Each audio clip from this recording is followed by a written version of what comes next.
ಇನ್ನು ಚಿಕ್ಕಬಳ್ಳಾಪುರದಲ್ಲಿ ರಕ್ಷಾ ರಾಮಯ್ಯ ಅವರಿಂದ ಭರ್ಜರಿ ಪ್ರಚಾರ. ಕಾಂಗ್ರೆಸ್ ಅಭ್ಯರ್ಥಿ ರಕ್ಷಾ ರಾಮಯ್ಯ ಮತಬೇಟೆಗಿಳಿದಿದ್ದಾರೆ. ಹೂವಿನ ಮಾರುಕಟ್ಟೆಗೆ ಭೇಟಿ ಕೊಟ್ಟು ಮತಯಾಚನೆಯನ್ನ ಮಾಡಿದರು. ಕಳೆದ 10 ವರ್ಷಗಳಿಂದ ಮೋದಿ ರೈತರಿಗೆ ಮೋಸ ಮಾಡ್ತಾ ಇದ್ದಾರೆ.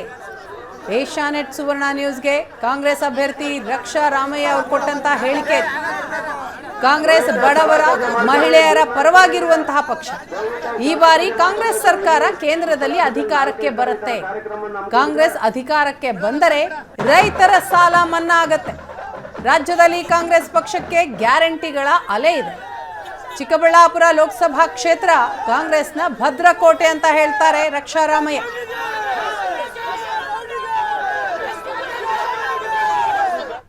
ಚಿಕ್ಕಬಳ್ಳಾಪುರ ಕಾಂಗ್ರೆಸ್ ಅಭ್ಯರ್ಥಿ ರಕ್ಷಾ ರಾಮಯ್ಯ ಅವರು ಚಿಕ್ಕಬಳ್ಳಾಪುರ ನಗರದಲ್ಲಿ ಭರ್ಜರಿ ಪ್ರಚಾರವನ್ನು ಕೈಗೊಳ್ತಾ ಇರೋಂಥದ್ದು.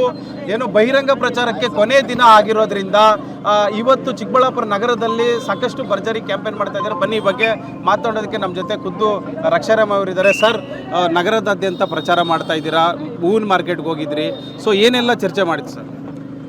ಈಗ ಹೂವಿನ ಮಾರ್ಕೆಟು ಬೆಳಗ್ಗೆ ದೇವಸ್ಥಾನದಿಂದ ಶುರು ಮಾಡಿ ಇವತ್ತು ಚಿಕ್ಕಬಳ್ಳಾಪುರ, ಯಲಹಂಕ, ನೆಲಮಂಗಲ 3 ಕ್ಷೇತ್ರಗಳಲ್ಲಿ ಇವತ್ತು ಕಾರ್ಯಕ್ರಮಗಳು ಮಾಡ್ತಾಯಿದ್ದೀವಿ. ಕೊನೆಯ ದಿನ ಜನರ ಪ್ರೀತಿ ವಿಶ್ವಾಸ ಉಕ್ಕರಿತಾ ಇದೆ ಎಲ್ಲ ಕಡೆ.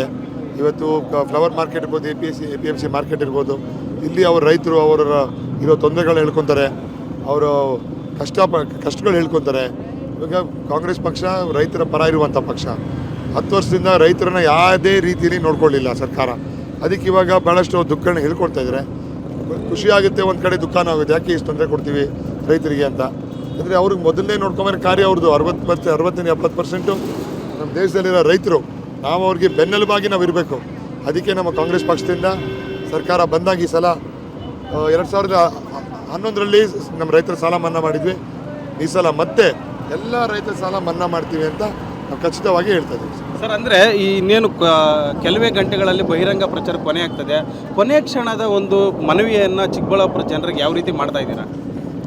ನಾವು ಚಿಕ್ಕಬಳ್ಳಾಪುರ ಜನತೆಯ ನಿರಂತರವಾದ ಸೇವೆಗಾಗಿ ಅವರ ಮಗನಾಗಿ ಕೆಲಸ ಮಾಡಿ ಅವರ ಪ್ರತಿಯೊಂದು ದುಃಖಗಳಿಗೂ ಅವರ ಪ್ರತಿಯೊಂದು ಕಾರ್ಯಗಳಿಗೂ ಸ್ಪಂದಿಸ್ತೀವಿ. ಕಾಂಗ್ರೆಸ್ ಪಕ್ಷ ಅವ್ರ ಜೊತೆ ಇರ್ತೀವಿ ಅಂತ ನಾವು ಎಲ್ಲ ಕಡೆ ಅದನ್ನು ಹೇಳ್ತಾ ಇರೋದು. ಯಾಕಂದರೆ ಬಡವರು, ಹಿಂದುಳಿದವರು, ಅಲ್ಪಸಂಖ್ಯಾತರು, ದೀನದಲಿತರು ಎಲ್ಲರದ್ದು ಪಕ್ಷ ಅಂದರೆ ಕಾಂಗ್ರೆಸ್ ಪಕ್ಷ. ಅದು ಚಿಕ್ಕಬಳ್ಳಾಪುರ ಲೋಕಸಭಾ ಕ್ಷೇತ್ರ ಕಾಂಗ್ರೆಸ್ನ ಭದ್ರಕೋಟೆ.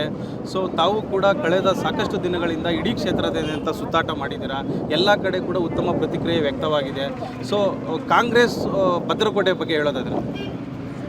ಕಾಂಗ್ರೆಸ್ ಭದ್ರಕೋಟೆಗಿಂತ ಈ ಸಲ ನಮ್ಮ ಕಾಂಗ್ರೆಸ್ ಪ್ರಣಾಳಿಕೆಗಳ ಅಲೆ ಇದೆ, ಅದೊಂದು. ಆಮೇಲೆ ಯಾವತ್ತೂ ಈ ಭಾಗದ ಜನ ಕಾಂಗ್ರೆಸ್ ಪಕ್ಷಕ್ಕೆ ಮೋಸ ಮಾಡಿಲ್ಲ. ಸೊ ಇದು ನಮಗೆ ಅರಿವು ಇದೆ. ಮತ್ತು ಮುಂಬರುವ ದಿನಗಳಲ್ಲಿ ಜನರ ಪ್ರೀತಿ ವಿಶ್ವಾಸನ ನೋಡಿ ನಮಗೆ ಅತಿ ಹೆಚ್ಚಿನ ಸಂಖ್ಯೆ ಮತದಾನ ಕಾಂಗ್ರೆಸ್ ಪಕ್ಷಕ್ಕೆ ಆಗುತ್ತೆ ಅಂತ ದೃಢವಾದ ನಂಬಿಕೆ ಇದೆ ಸರ್. ಅಂದರೆ ತಾವು ಹೋದ ಕಡೆಯಲ್ಲೆಲ್ಲ ಉತ್ತಮವಾದಂಥ ಪ್ರತಿಕ್ರಿಯೆ ವ್ಯಕ್ತದೆ, ಸಾಕಷ್ಟು ಜನಸ್ತೋಮ ಸೇರ್ತಾ ಇದ್ದಾರೆ. ಸೊ ಇದೆಲ್ಲ ನೋಡ್ತಿದ್ರೆ ಎಲ್ಲೋ ಒಂದು ಕಡೆ ಕಾಂಗ್ರೆಸ್ನ ಪ್ರಣಾಳಿಕೆಗಳು ಜೊತೆಗೆ ರಾಜ್ಯ ಸರ್ಕಾರ ಕೊಟ್ಟಂಥ ಗ್ಯಾರಂಟಿಗಳು ನಿಮಗೆ ದೃಢವಾಗಿ ಕೈ ಹಿಡಿಯಲಿದೆ ಅಂತ ಅನಿಸುತ್ತಾ ಸರ್? 100%. ಯಾಕಂದರೆ ಇವಾಗ ಡೈಲಿ ದಿನನಿತ್ಯ JDS BJPಯ ಕಾರ್ಯಕರ್ತರು ಪ್ರತಿಯೊಂದು ಕ್ಷೇತ್ರದಲ್ಲೂ ಸೇರ್ಪಡೆ ಆಗ್ತಾರೆ. ನೆನ್ನೆ ನೆಲಮಂಗಲ, ಮೊನ್ನೆ ದೊಡ್ಡಬಳ್ಳಾಪುರ, ಚಿಕ್ಕಬಳ್ಳಾಪುರ, ಯಲಹಂಕ ಎಲ್ಲ ಕಡೆ. ಸೊ ಇದು ಜನರಿಗೆ ಗೊತ್ತಾಗಿದೆ. ನುಡಿದಂತೆ ನಡೆಯೋ ಸರ್ಕಾರ ಕಾಂಗ್ರೆಸ್ ಸರ್ಕಾರ, ಜನಪರ ಮಾಡುವ ಕೆಲಸಗಳಂದರೆ ಕಾಂಗ್ರೆಸ್ ಸರ್ಕಾರ. ಅದಕ್ಕೆ ಜನ ನಮ್ಮ ಪರ ಒಲವು ತೋರಿಸಿ ಕಾಂಗ್ರೆಸ್ ಪಕ್ಷಕ್ಕೆ ಮತ ಹಾಕಿದರೆ ದೇಶಕ್ಕೆ, ರಾಜ್ಯಕ್ಕೆ ಹಿತ ಆಗುತ್ತೆ ಅಂತ ಅದು ಗೊತ್ತಾಗಿದೆ. ಇದಿಷ್ಟು ರಕ್ಷಾ ರಾಮಯ್ಯ ಅವರ ಮಾತು. ಚಿಕ್ಕಬಳ್ಳಾಪುರದಿಂದ ಕ್ಯಾಮರಾಮನ್ ಅಮರೇಶ್ ಜೊತೆ ರವಿಕುಮಾರ್, ಏಷ್ಯಾನೆಟ್ ಸುವರ್ಣ ನ್ಯೂಸ್.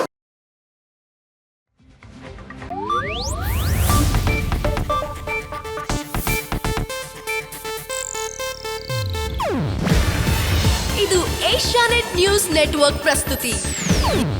ನೀವು ನೋಡ್ತಿದ್ದೀರಾ ಏಷ್ಯಾನೆಟ್ ಸುವರ್ಣ ನ್ಯೂಸ್.